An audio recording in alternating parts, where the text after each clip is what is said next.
விஜய் அவர்கள் எவ்வளவு ஜெயிப்பாருன்னு நினைக்கிறீங்க நீங்க? ஒரு இடத்துல கூட வெல்ல முடியாது. விஜய் போட்டியிடுகிற தொகுதியிலேயே குறிப்பா பெரம்பூர் நினைக்கிறேன். இப்ப சொல்றேன் நான் நம்ம தொலைக்காட்சி வழியா. நேரடியா ஜெயலலிதா, கலைஞர், ஸ்டாலின் மாதிரி சென்னையில களம் காண்றாரு.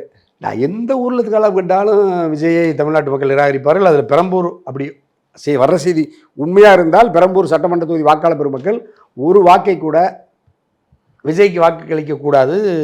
அது பிழையானது, தவறானது. ஆகவே விஜய் வைப்பு தொகையை இழப்பார். பெரம்பூர் தொகுதி இன்னுமே என்ன சொல்றாங்கன்னா, அந்த தொண்டர்கள் பெண்கள் எல்லாருமே தாய்மாமனா பாக்குறாங்க, அண்ணனா பாக்குறாங்க அப்படிங்கிற ஒரு விஷயத்த சொல்றாங்க. தாய்மாமனா பார்த்தா இப்ப நீங்க மாமனோட அத்தைய கூட வச்சுக்கல, சங்கீதா அத்தை ஆகிறாங்க, ஏன் இணைஞ்சு வாழலை? எந்த பெண்ணுக்கு இப்போ எந்த பெண்ணினங்களுக்கு பாதிக்கப்பட்ட பெண்களுக்கு ஆதரவாக விஜய் எப்பொழுது வந்து களத்தில் போராடி இருக்காரு.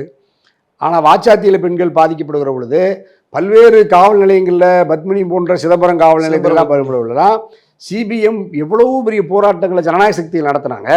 ஒரே ஒரு பெண் அல்லது ஒரு மகளிர் பாதிக்கப்பட்டால் உலகத்தில் மணிப்பூர் பெண்களில் பாதிக்கப்பட்ட பொழுது கிளந்தெழுந்து போராடிய ஜனநாயக சக்தியில் பல வழக்குகளை வாங்கி நாங்கள்லாம் போராடினோம்.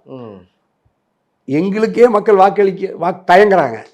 விஜய்க்கு எந்த போராட்டத்துக்கு வராத, எந்த பெண்ணுக்காகவும் இழைக்கப்படுகிற அநீதிக்கு எதிராக கலந்தெழுந்து களத்துக்கு வராத, வீதிக்கு வராத விஜயை எப்படி நம்பி பெண்கள் வாக்களிப்பார்கள்? ஆகவே பெண்கள் தான் விஜயினுடைய முதல் எதிரி.